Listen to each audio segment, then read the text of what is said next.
Ah, là, il faudrait 1 heure pour l'expliquer. Mais disons, c'est un homme que j'admire, c'est un homme exceptionnel. Pourquoi? Parce que il vient vraiment de la société traditionnelle turque. Il est né aux confins orientaux de l'Anatolie et il n'a eu d'éducation formelle que les 4 années d'école primaire dans son village de Korutchuk. Et malgré cela, dans sa formation auprès de la mosquée d'Erzurum, puis plus tard, dans un autre contexte, il a acquis je pourrais dire, au cours de sa vie, une immense culture qui a participé grandement, je crois, à la revitalisation de l'islam en Turquie par une islamisation par le bas, c'est-à-dire sans aucune contrainte, mais à partir de l'expérience religieuse intime que pouvaient faire beaucoup de musulmans croyants. Je pense que là, on trouve chez lui l'influence qu'il a reçue de Nursi et aussi d'une formation probablement de type soufi, qui a cet intérêt, au moins pour moi, que je trouve remarquable par rapport au reste de l'islam, c'est que lui et les soufis avec lui ne se contentent pas de suivre la loi ou les lois de l'islam, c'est la charia, mais ils ont une relation personnelle, profonde à Dieu. Et ça, on ne le trouve pas partout dans l'islam. Et c'est par ce biais-là, par exemple, Gülen prêchait avec des larmes. C'est par ce biais-là qu'il a sûrement touché énormément de gens dans une société qui était oppressive pour les croyants à l'époque. Alors, si je pouvais être plus long, je dirais encore beaucoup de choses. Moi, je trouve que c'est un pédagogue génial. C'est-à-dire, il a su, non pas obliger les gens à faire des choses, mais il les a amenés d'eux-mêmes à faire des choses.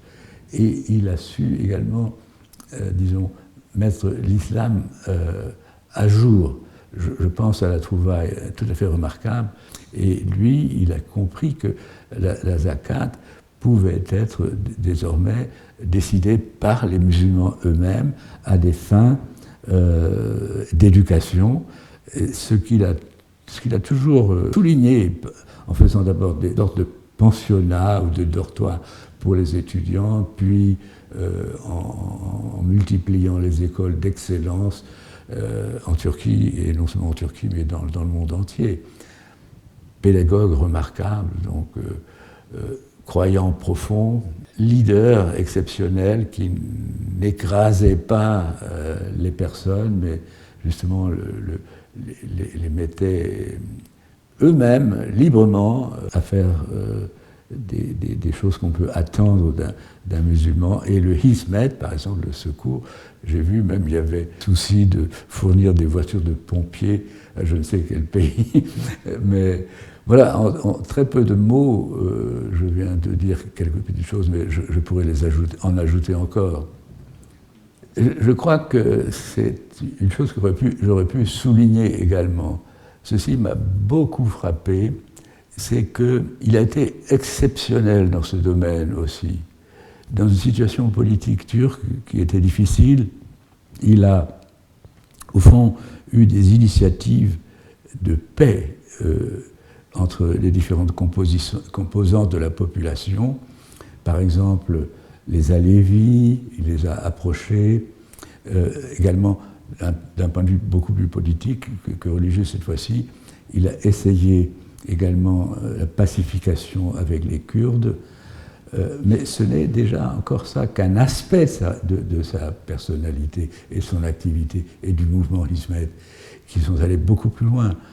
C'est-à-dire que M. Gülen lui-même avait un grand souci du dialogue interreligieux, qui n'était pas très à la mode à l'époque, ni en Turquie, ni ailleurs. Et une chose exceptionnelle qu'il a faite, c'est d'aller rendre visite au pape de l'époque, qui était Jean-Paul II. Je pense que c'est quelque chose de remarquable et de constructif au niveau des symboles. Pourquoi? Parce que l'inimitié entre l'Empire ottoman et les pays chrétiens d'Europe a été réelle. C'était une sorte de colonisation de l'Europe, le siège de Vienne 2 fois, etc. La réponse chrétienne vis-à-vis de la Turquie était aussi belliqueuse. Et donc, comment faire la réconciliation?